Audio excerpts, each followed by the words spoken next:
Assalamu alaikum. Welcome to SIA Conversations. Today we're going to discuss the IMF governance mission, which came to Pakistan and reviewed the situation. We have with us Ali Hasnain, a professor at LUMS, a well-known commentator, economist, writes a lot, and is, inshallah, destined for good positions. So let's talk to Ali Hasnain about it. Ali has been talking to the mission, and Ali's research relates to the subject. So I think, my quest is to put the Pakistani academic in the policy debate. Currently, we are not there. And the bankers, the bureaucrats run the country, and the IMF just goes to them, doesn't talk to economists at all. So for that reason, I'm trying to collect all the people that I talk about the IMF work here, because quite frankly, it's important, and Pakistani academics should be involved in it. So with that, I'll go to Ali. Ali, welcome to SIA Conversations. I'd like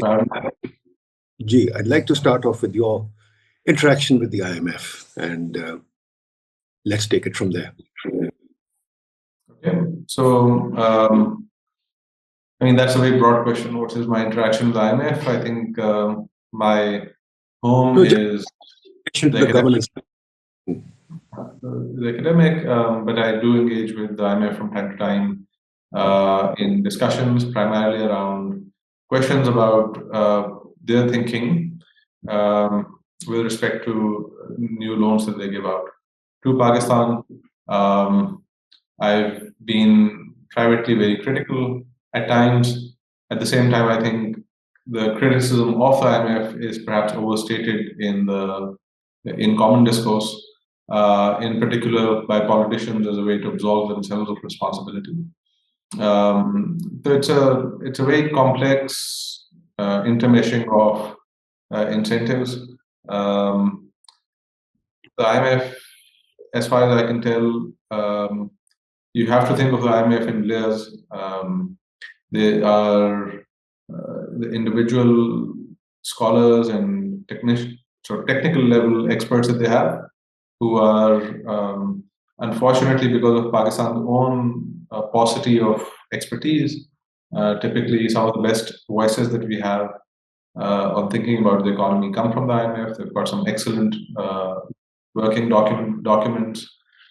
At the same time, they are ultimately bureaucratic in their approach. And the Pakistan program is typically determined, I think, more for political reasons than any bureaucratic. And you've written way more than I have, and you've seen that world far more closely than I have. I don't know if you agree with this. So look, the recent mission that came here, let's focus on that a little bit. Let's focus on what the IMF's role in governance could be or should be. Let's say if you were advising the IMF and you were kind of telling them how to look at the Pakistan governance situation and how to relate it to economics, how would you go about it, and what would your advice be? At one level, the IMF should not be involved at all in governance. Governance is for the sovereign to handle. And unfortunately, I don't know how many good economists you count in the government today, or even going back historically. We tend to train very few economists. We tend to listen to economists very little. And so a lot of our decisions about economic management are not informed by that view. And so the IMF comes in and fills those gaps. I've seen a lot of good technical documentation, insights, as I said earlier, that come in. But also then they become increasingly micromanaging in their approach. What would ideally have happened is that when program conditionalities are laid down, when there is non-compliance with conditionalities, that the fund is able to reduce or restrict flows per those conditions. And so it could keep a very top top level engagement with the country. What ends up happening, I think, is that there is a political pressure internationally to lend to Pakistan despite our failure to meet conditionalities. And then the next best that the IMF bureaucrat looks at is, or perceives, is to become increasingly micromanaging to ensure that there is at least some check that allows for Pakistan to hopefully get around some of the problems that we've perpetually placed ourselves in. The mission that came, I met with, I think the way this was reported in the news was perhaps it almost became a scandal because they were meeting. I think they were meeting with judges, or if it was reported, or whatnot. From what I can see, this is a very standard report that the IMF is seeking to write in response to the government requesting it. And the fact that the government requests it is a little bit of a is contrived, let's say, because I don't think that the government is looking to get a report written on money laundering and anti-corruption and market regulation and financial oversight and fiscal governance. I think the IMF clearly desires to have a rollout of these reports across multiple countries. They already have done the report for something like 20 countries. And so the government sees the IMF's interest in checking that box, basically, to put it bluntly. And because getting a small report done is a rounding error as far as the government is concerned, relative to the question of whether IMF money is unlocked or not, I don't think there's very good scrutiny of whether we even need reports like this. Having said that, I would much rather that the report get written than not, simply because I think that Pakistan is governed typically in a less in less of a data-based or evidence-based manner, and so having more analysis is not necessarily a bad thing. It's just that it would be far stronger, by many magnitudes of order, would be far stronger if it was the government that had actually shown inherent demand for these things. But Ali, the question that comes to my mind, and I've written about it often, the government has McKinsey's, the government has Chemonics, the government has Adam Smith International, the government has Oxford Policy, I mean, hundreds of consultants. And we pay them a large chunk of money, probably more than a university budget, the entire university budget. We pay them a lot of money. Either we pay them directly or we pay them through donors. So, I mean, quite frankly, it's our money that goes to feed them. Loan money or our grant money or our own money. For example, I know Stefan Durkin we pay for ourselves, but I think Diffid also paid for him. But we are paying for ourselves for Jacob Scott. So we're paying a lot of money or a lot of resources to them. Would this work not be better if it were done locally? And related to that is the issue that if these guys are doing this stuff, do they have, I mean, when they come here for 2 weeks, is that enough time to write a report in this country?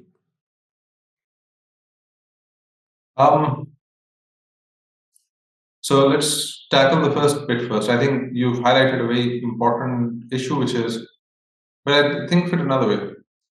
Why is it that we have gotten into this paradigm of outside consultants? Is that we have really failed our own institutions over time, right? So if I'm a graduating PhD student from a good university, can I build a career as a Pakistan economist in an institution that cares for me, that gives me a path to retirement? इज्जत की नौकरी जिसको कहते हैं, and will how much political influence will be placed on top of me? And I think the answer is, for the most part, that you can't build careers like that in Pakistan. So those of us who look at the economy almost do it tangentially. My day job is as an academic, and then because I'm interested in Pakistan, I look at the Pakistan economy uh, almost as an aside. It's not because of my institutional incentives. Um, it's not the university's job to create those incentives. The university is very clear that it wants to develop internationally recognized academic output from its faculty, which is fine. The responsibility lies on the government to ensure that national level work that needs to get national level analysis that needs to get done is done. And ironically, as you pointed out, I think the amount of money that they spend on these consulting firms would be much better spent on building capacity at home. And this reminds me of a point that Mariana Mazzucato makes. If the recipient of consulting money is not tooled to assess that, or to the recipient of consultant analysis is not tooled to assess the quality of that analysis or the need for that analysis, then you're not going to have either good analysis or the appropriate amount, the appropriate levels of analysis being done. And I think we can see that in Pakistan. There are multiple reports on tax administration, and typically we don't hear enough about. They're not very much in the ecosystem, and that actually brings me to another pet peeve of mine, which is that all of this work that from the organizations that you've pointed to and various others, there's no central repository for this work, a central archive of this work. So if a bureaucrat who's just taken position, and in Pakistan, bureaucrats take position very, let's say, it is with too much regularity. You have a change of the bureaucrats in office. Typically, these people come in without good backgrounds in the area of work. And so the easiest and most convenient thing to do is to say, let's get Adam Smith or Kim Onyx or whoever else to come and deliver a basic analysis for us. It's because we lack institutional memory. And the responsibility for that lies on both the government as the recipient of the work and also on these agencies for not archiving the work in a way where the archive is pan-institutional.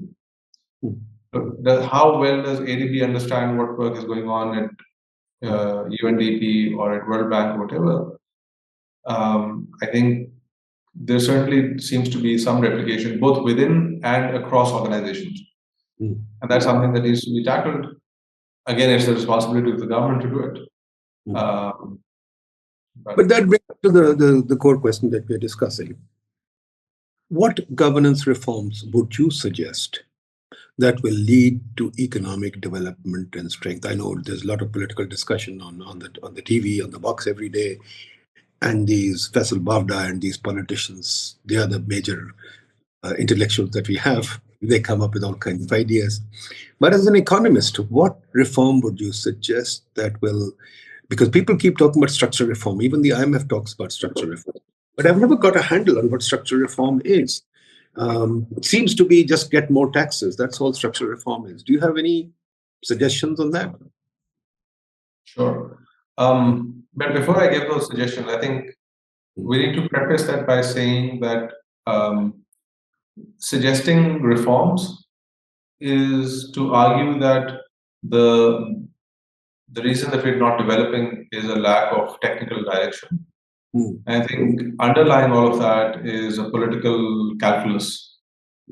And I think why I'm a fan of Stefan Durkheim's work, even if he came for 10 days, whatever it was, is that he's done a lot of thinking about the political calculus that goes into development. And I think he made that point quite eloquently. Any country at any stage of development is in some sort of political equilibrium where the status quo serves the powerful. And for us to undertake any of the 10 things that we can talk about today, we need to have some shift in the political balance. I don't assess the present situation to be a reformist political balance, let's say. And therefore, I'm happy to give whatever advice they need, and I don't think they need very much. They only need the basics. But they won't be incentivized to see that through until something shifts in the underlying politics. I think that's very clear. In general, I think there's lots of things that we need to reform. I don't think we can sit here all day and become like a drawing room chat about what ails Pakistan. I think one area that we need to think through is just observe how other countries have developed, specifically in what ways are we lagging other countries. So do we have a good diagnosis of what ails us in the first place? I think that is quite contested even today. We clearly need rule of law, which means creating some checks on the use of power for personal means. And it has to start with the institutions that are most powerful, creating checks and balances. So think back to the Magna Carta, which at least started the journey of creating these, let's say, more rational or more public serving institutions in the UK. So I'd start there. And so my pet ones are, how I explain rule of law typically is security of life, security of property, and security of contract to begin with. And so that means creating legal structures so that no one can get killed because someone didn't like what they said. You have to go through a judicial process. There's no ilaka-e-ghair in Pakistan. This is a funny term to me, ilaka-e-ghair. Every dictator who is deemed the most powerful man in Pakistan, and everything that happens and great things happen during his time, has never been able to solve the problem of ilaka-e-ghair in this country. Right. So security of life. The second is security of property. You have written a lot about how property is locked in, and people aren't able to redeploy assets to more efficient ends. I think the one that I've heard you talk most about is like the GORs and the garrisons and the Jimkhanas of this world. But besides that, even just private property, I tell my students that if you go on Alam Road, which is the most probably the highest value property in Lahore, you see many houses there that are lying dormant and decaying, and they're lying dormant and decaying because there's inheritance contestation that's been going on for 20 years. And so security of property means that we know who owns what and who has the right to use that property, and we block, as a state, we defend against trespass on people's property. The third is security of contract.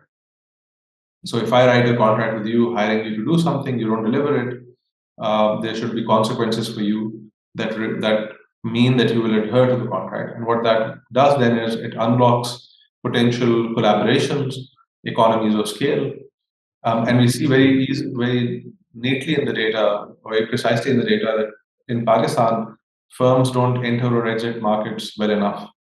And one of the first principles of economics is that you need to make sure efficiency happens when firms can move in and out of industries quickly. The lack of security of life, property, and contract is part of what creates that productivity anchor, let's say. Having said that, I think the journey to development never goes linearly through the improvement of every institution. If you look at India, for example, they have probably better security of life, property, and contract than us, but it certainly isn't at developed country levels. And yet they've been able to really improve how their economy is run. They've doubled their GDP per capita relative to Pakistan in the last 20, 25 odd years. And it's happened because they've really been able to focus attention in part, among other things. One of the explanators is that they've really invested in education, and not starting in 91, but actually decades before that. Perhaps you can think of the India story as India having adopted poor policies that depressed its growth potential, and then it freed itself to start growing again. But going back to security of life, property, and contract, I think again with China, they established those securities much earlier in the development process. Perhaps not political freedoms, but these other things. And that meant again when they started unlocking themselves from bad economic policies, they were able to take a jump ahead. In Pakistan, we haven't established the state's monopoly on violence nearly well enough. We don't have, I think, spend about half of what Pakistani Punjab spends about half of what Indian Punjab does, or 2/3 of what Indian Punjab does on policing. So we have very under-resourced police. That police is politically controlled. We haven't decentralized policing. Our court system, of course, has massive backlogs. And so until we start doing those things, I think some of the structural impediments will remain. But tell me, how do we rationalize what you're saying? I appreciate and I hear what you're saying, and I think it's good idea, very good ideas, very cognizant with the social like thought. But the question that needs to be asked is, let's take the IMF mission, which is in town now. Can we give them some guidelines to start this process? Because we've gone through 25 programs and we've done tax collection, we've done fiscal consolidation, but all these issues, as you say, keep multiplying. States' control over violence is declining. Property rights are vitiated all the time. Judiciary is finished. There's no contract adjudication by the judiciary now in their current state. They're almost decimated. Can you suggest one or two things that the IMF could include in their program, just to start it off? Obviously, it's a long-term reform. What are the critical things that they could put in the program now? Nadeem, so I don't think that these type of governance reforms can come from outside. Development would be a very easy project if that was the case. And I would disagree that we have undertaken their prescriptions properly. Tax to GDP has been flat for decades. And in particular, it's not just the level of taxation, it is where we are drawing taxes from that's really broken. So we don't have a wide enough base. And that means that there are potential growth sectors of the economy that are overtaxed and therefore aren't able to deliver growth for us. Pakistan, my sense is that the size of the government in Pakistan is actually quite small. It's a government that interferes too much. It's a government that is too large relative to this amount of taxation we do. But on metrics like hospital beds per capita, public hospital beds per capita, or public schools per capita, or the quality of our roads, or a whole list of things of public services that governments deliver, Pakistan underperforms both the region and countries with the same level of development. So I don't think that we have a large civilian government. It is a civilian government that interferes inordinately in economic performance, but while at the same time neglecting to do core public good delivery and sort of core functions of what a government should be doing. But to come back to your question, I don't think that the way to get development is for the IMF to say, start governing yourselves better, and suddenly people will wake up and start governing themselves. So I don't really think that this. I think this can have some educational value, and it's a Is, small is, amount.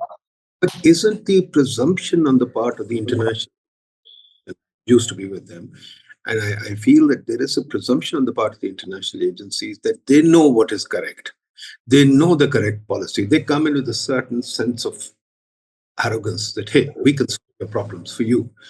So, in a sense, you can't say that the IMF programs were not well implemented or whatever, but because they came in saying, hey, we've got the solution, we'll give you the solution. For example, the solution that you mentioned, tax GDP ratio has not gone up.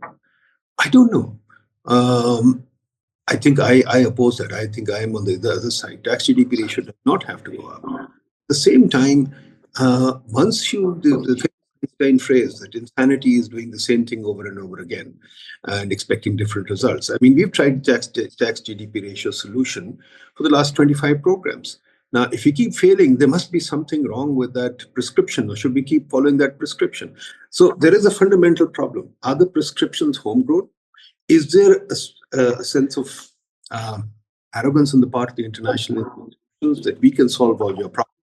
And once they commit that to us, or actually make us believe that, then by definition, we say, okay, we'll do everything you say. We don't have any capacity. We don't understand how to do things. We can't develop our own solutions.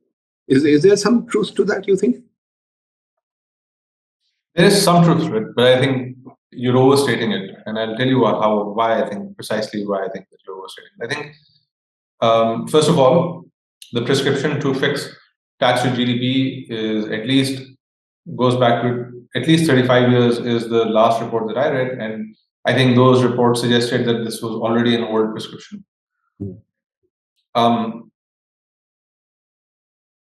As far as I can see in the data, tax to GDP has been flat throughout, which tells me that even if we got that prescription, we didn't implement it. We might have implemented some sort of tactical level or micro level fixes, trying to do something. Let's say that they've come up with a small increment to the policies that you have, but we haven't gone and fixed the headline number of tax to GDP ever. But fix that number. Would the prescription be wrong? But yes, I'll come. But I'm saying that the prescription has not been followed, and so you can say that the prescription hasn't engaged with the binding constraint on why it was not followed, but the prescription itself is not necessarily wrong. And I'm happy to debate whether increasing tax to GDP is valuable or not. But why I believe that it is necessary is multiple things. The historical record shows that most countries that develop go through this. Whether that's just correlation is we can park that. But the simple fact is that Pakistan has unsustainable fiscal deficits, right? And until you figure out a way to fix fiscal deficits, I don't know. So it becomes a Ponzi scheme. If government is spending more than it is collecting, and it is financing the gap by taking out loans, the presumption must be that we will manage the gap tomorrow. Tomorrow never comes. We keep on sort of this snowball effect of adding more and more and more debt. Debt servicing is now the biggest burden on our resources. And so if I'm happy to hear how we can navigate this without increasing tax to GDP, but I don't see.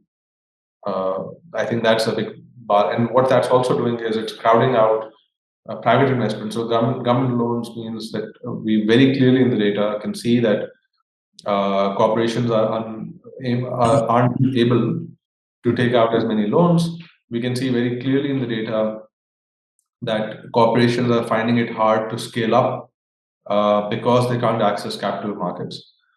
And as we were discussing offline on this group, and there's a big debate about this, but my reading of the data is that part of why the savings rate in Pakistan is so low is because of the mismanagement of government revenues and expenditures.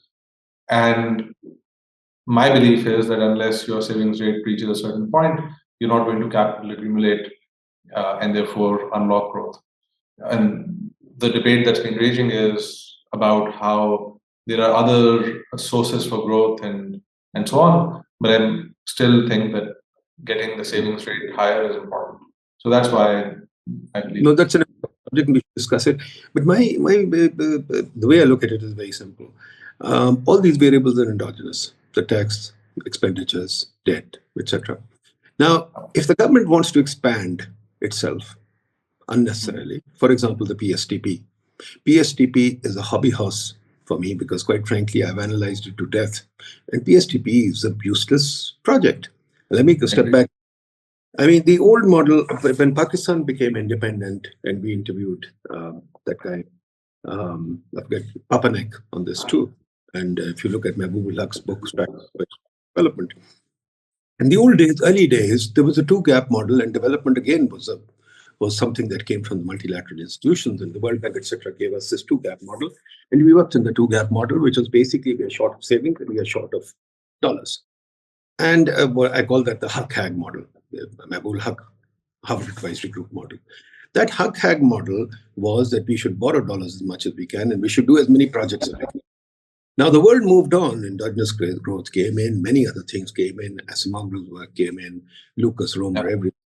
But we are stuck to the Haque model. We are stuck to the project mode. And our government wants to make projects ad infinitum, and they want to borrow as much. For example, case in point, right now, Lahore is getting a $2.5 billion a metro line, which is, I think, absurd. To my mind, there should be no such thing. Islamabad has 3 or 4 new flyovers made, which are people are shouting about, why the hell did you make these? Because they've disrupted. There's no, Islamabad doesn't have much traffic, but we are building these flyovers like there's no tomorrow. Now, these projects, and the other thing, we want to build, as our planning minister says, a university in every tehsil, not just to build a university in every tehsil. We've analyzed these universities. They're useless. They are just brick and mortar. They have no professors. They have no research. Now, given that, at the same time, we want to expand our government ad infinitum. For example, take the number of agencies that have been made in the last year. Huge number of agencies. Take the number of ads coming out. In my old organization, PID, 100 people are being hired right now. Why? I don't know. I found the staff that I had was excessive. Now we're going to hire 100 more people. Similarly, there are ads coming out every day. Yesterday, I heard on TV, the new agency, another few hundred jobs. So if the government keeps expanding, your tax GDP ratio cannot catch up with them, A. B, I looked at these tax GDP ratios across time. If you look at Pakistan, Pakistan today is at the same level as the US was in the Civil War. I mean, for 1,500 per capita, that was the US income in Civil War. US had a per capita tax GDP ratio of 4% of GDP. Even UK had a tax GDP ratio of 6% of GDP. So quite frankly, and as you know, income tax came much later. Income tax is almost a post-First World War institution. Now, I think we want to expand the role of the government. We want to make, the other point, take a look at the number of cards that are being issued by the Punjab government. Asan card, livestock card. Each card is a, I mean, they're giving subsidies ad infinitum. Now, these subsidies, the way I look at them, correct me if I'm wrong, when we pass the budget should be a transparent document, should tell you everything. But these subsidies are not in the budget. They put them in place as they go along, right? So I think there are very important considerations on controlling expenditure before we start taxing people.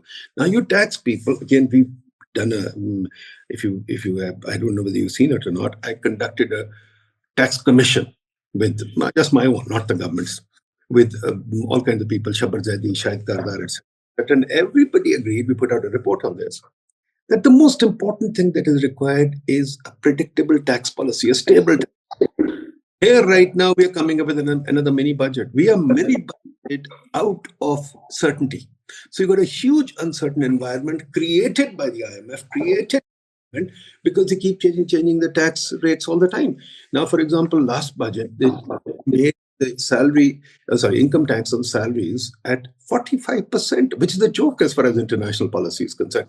So we look at comparisons when it comes to our performance on whatever we like. Evidence also, as I say, is in the eyes of the beholder. We look at that, but we don't look at this side that the government tax policy sucks.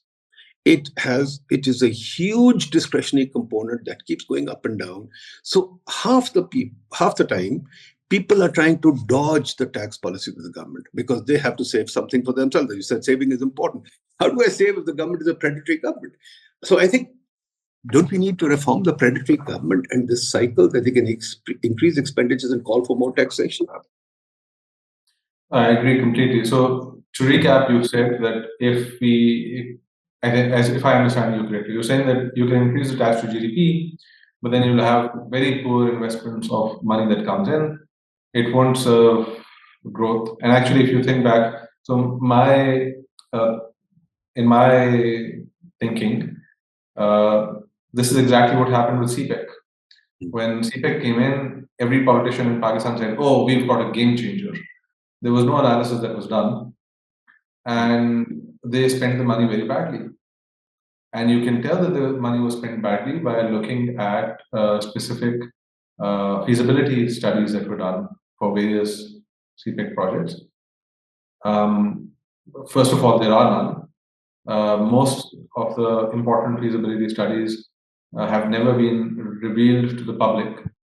And this was done by successive so-called democratic governments, in the name of sensitivity because the Chinese were involved. Mind you, this is Pakistani taxpayer money. And also remember that China itself reveals such feasibilities routinely. So the fact that we didn't release these feasibilities, is hard to accept. And so if you're going to waste taxpayer money, then you might as well not tax. That bit I agree with. The uncertainty bit also makes complete sense. We don't, however, have a good homegrown. We don't have good homegrown institutions and good homegrown ideas that are percolating with enough regularity. Or let me actually edit that a little bit. We have some ideas at home, but the average idea that comes out of homegrown voices is actually quite low quality. We've got some really ridiculous ideas floating around as being homegrown, and so it becomes. And none of the ideas are well organized. When I say none, barring some exceptions, they're not organized in ways that would be of use to any reformist out there, which we seem not to have any at the moment. But I'm a huge fan of looking at other countries' growth stories and trying to learn lessons from there. And in particular, a fan of China's. The Chinese development process, again, they started from very low taxation, and between 77 and about 90 or 2000, they increased tax to GDP ratio. But as you rightly pointed out, they didn't just do it by parking it in PSDP, which would have failed, or the equivalent of a PSDP. China created competition, which I think in three critical areas, which I think are important. The first is that they created competition across municipalities. So development was not being directed top down from a PSDP, but the municipalities were allowed to tax and collect regional taxes and finance their development locally, and to compete with other municipalities to attract businesses. And so this kept, and the bureaucrats that were assigned had to stay for longer durations.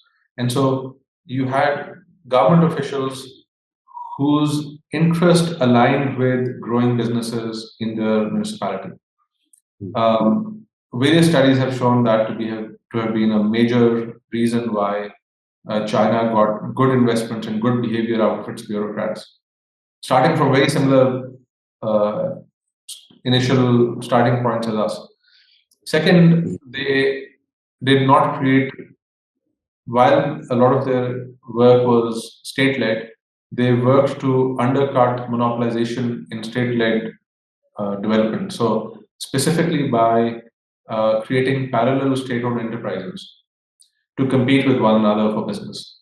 So think of a PIA, right? And think of dividing the PIA up into PIA A, B, and C, and letting them compete on different routes. And so for that reason, China's state-owned enterprises are only 50% less profitable than their private companies.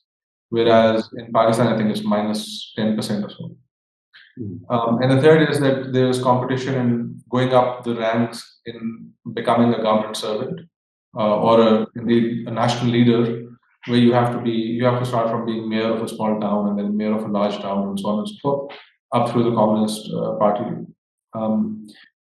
That's one thing that's missing. The other thing that, even if you were to do it on a PSDP model, I think you could potentially, if you had very tight control of and you were disciplining yourself by the PC1 through PC5 documents. I think the PC documents are a very clear and reasonable structure as to the evaluation of a project. So PC1 and PC2, for your audience who might not know this, start with initial assessments of whether the project should be done. PC3, I believe, is quarterly or a time-bound report while the project is going on. PC4 is end of project, and PC5 is a couple of years after the project ends. And I've had senior grade 20 plus bureaucrats tell me they've seen plenty of PC1s and PC2s, but never a PC5 in their lives. And so what's happened is that we have undertaken these really extremely poor investments. One of my favorite ones to think about is ML1, which is the idea that we improve the train tracks from Karachi to Peshawar. In 2017, a senior Pakistani economist, senior official of the Pakistani government, projected that within 3 years we would have 1/3 of all of China's trade passing through CPEC, which would be equivalent to 25 times increase in trade volumes in Pakistan in 3 years. That person's been promoted. Besides the fact that you're elevating people who have been proven to have been damaging in their analysis. ML1 is a project that makes no sense to me, because to do it you have to borrow $10 billion, and the government is adamant, and the current prime minister is adamant that they need to borrow this much money. Well, why do you want to do it? Besides your gut feeling that trains and building and infrastructure is good, what evidence you have saying that ML1 is a good idea? It requires you to do a feasibility study. The feasibility study was done, I think, in 2015 by a Chinese company. And at some point I found it, and then I lost the document. It was online, the link died. But it said that the projection was that in the next 20 years, passenger cars will be full going from Peshawar to Karachi and Karachi to Peshawar.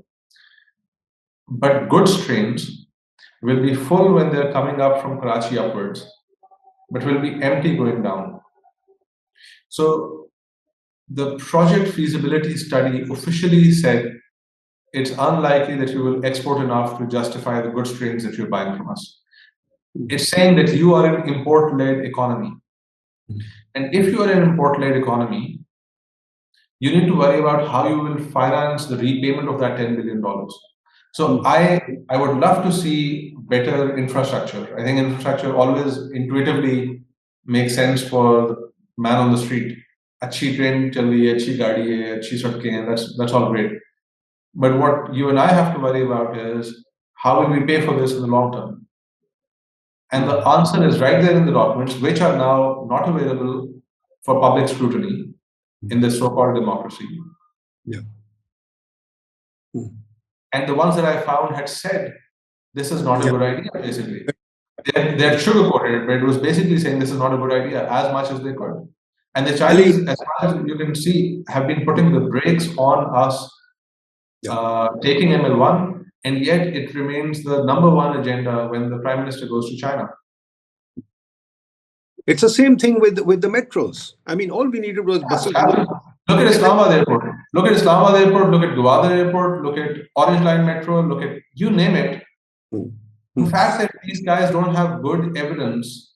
But now I want to bring else. I want to bring in something else. You said the size of the government was very small. I've shown that the size of the government, not the size, the footprint of the government is very different, which is that the government is controlling sectors. It's almost 80%.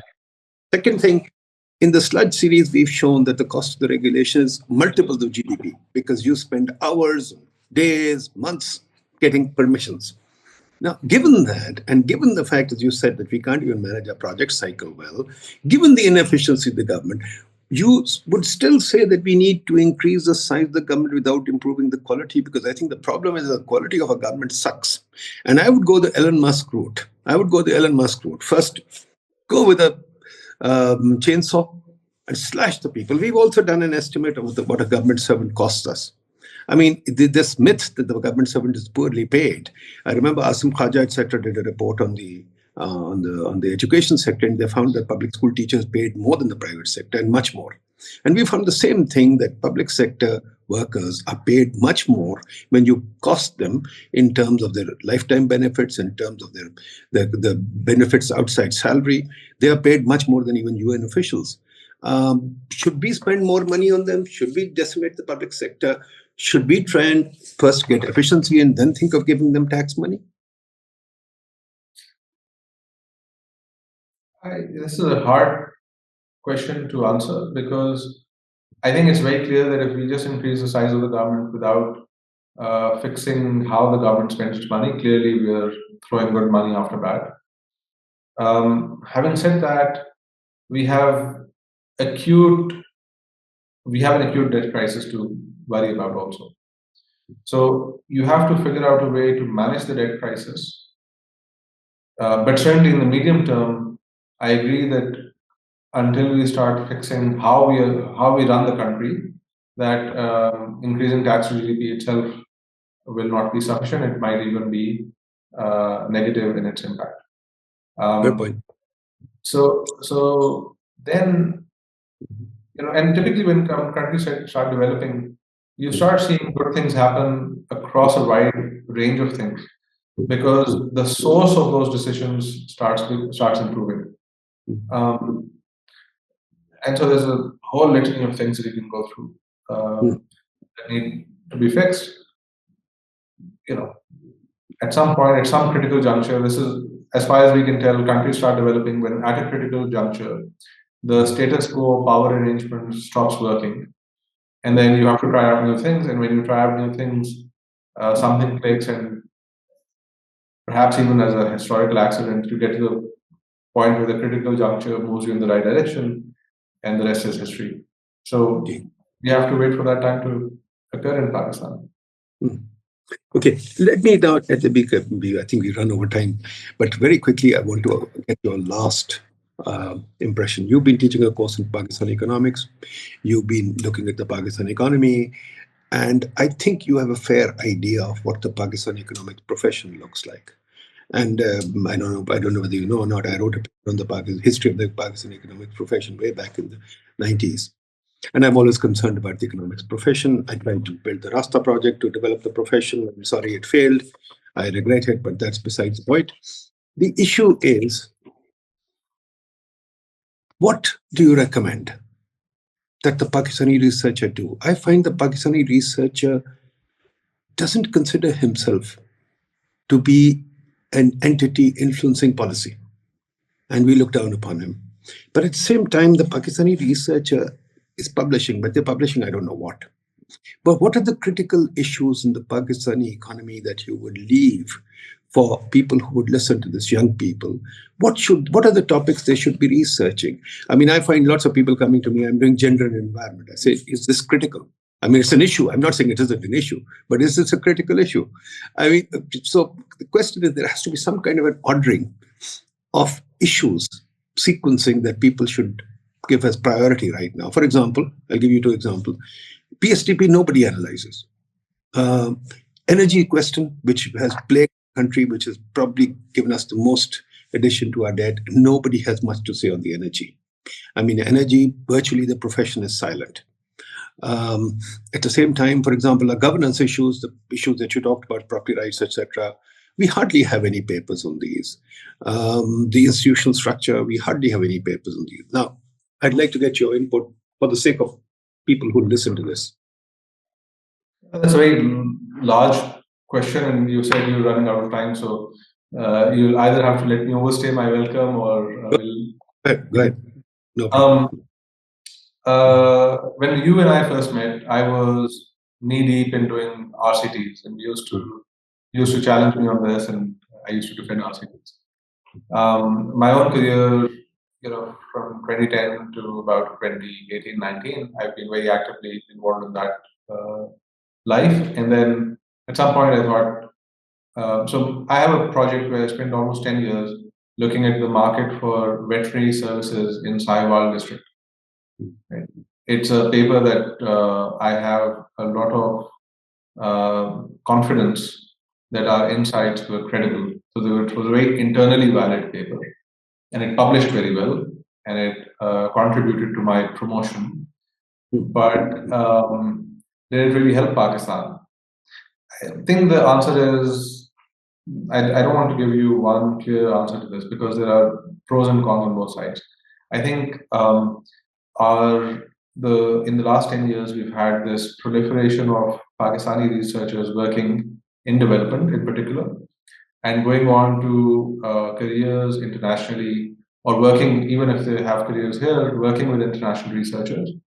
And that has really skilled up our ability, our analytical ability, our ability to work with data, our ability to run surveys. This has really improved, and there's an ecosystem. And besides that, I think having micro evidence is quite important to anchor some of the grander thoughts that we have. And the ecosystem is richer for having the people who are working in that area work in that area. I certainly don't regret working on that at all. It's also important to remain more cosmopolitan in our views, and just the fact that we have these anchors in international academic institutions also means that other ideas can hitch a ride through those social networks and come in. Having said that, we aren't looking, when we're doing these papers, we're not looking to be useful to the ecosystem, to the Pakistani ecosystem directly. So the external validity of our work, or the local validity, let's call it, for Pakistan needs to be minimal.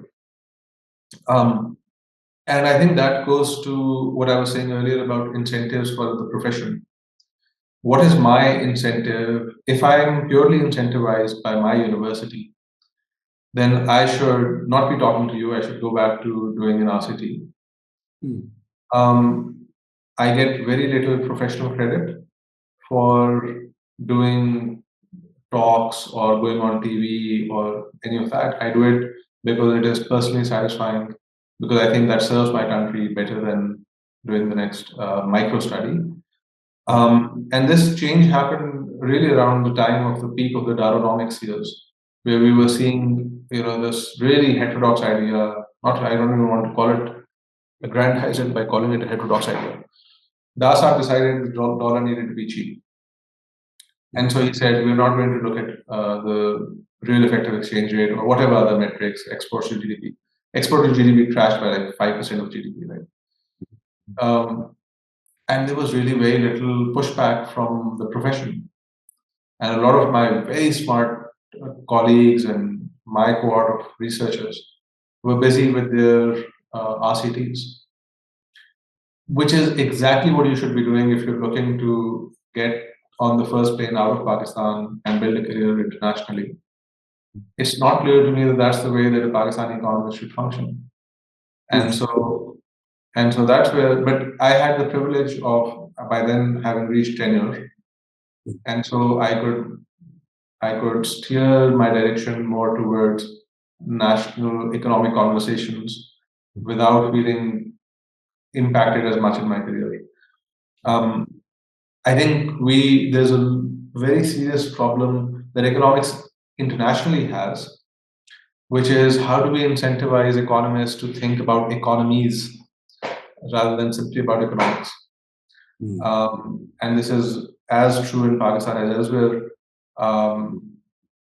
And I think the short-term answer to this for Pakistan is for us to create think tanks that are funded enough that make them attractive to high-skilled workers coming back with valuable degrees, who can then see themselves working, being promoted on merit within the goals of that organization, and retiring from that organization. We don't have any of those right now. And certainly, if you look at, what have we had coming out of the Planning Commission, or even with respect, I think PIDE has had, there was certain, and I'm not just saying this because you're interviewing me, but I thought that you did a very good job of elevating PIDE in those years. But in terms of what we're expending and what we're getting out of it, are we getting enough? I'm not sure the answer is very positive. And we don't have anything in other think tanks. So until we create career incentives for people to do what you and I are doing as a hobby, we're not going to get a homegrown strategy. And finally, I'll say one more thing, which is that if you are interested in changing how Pakistan thinks about the economy, I found that the unit of output is a TV appearance, a column, or talking to influential people. It's not publishing work, which is a very short-term way. It means that there's no lasting impact, which is why you need to have the writing done. So there's an acute need for that sort of ecosystem. We don't have one yet. So that's where we're stuck. But No, I think that's let me end on a hopeful note, and then I'll let you end. So, which is that I'm also a big fan of looking at early American history, and the founding fathers of the U.S.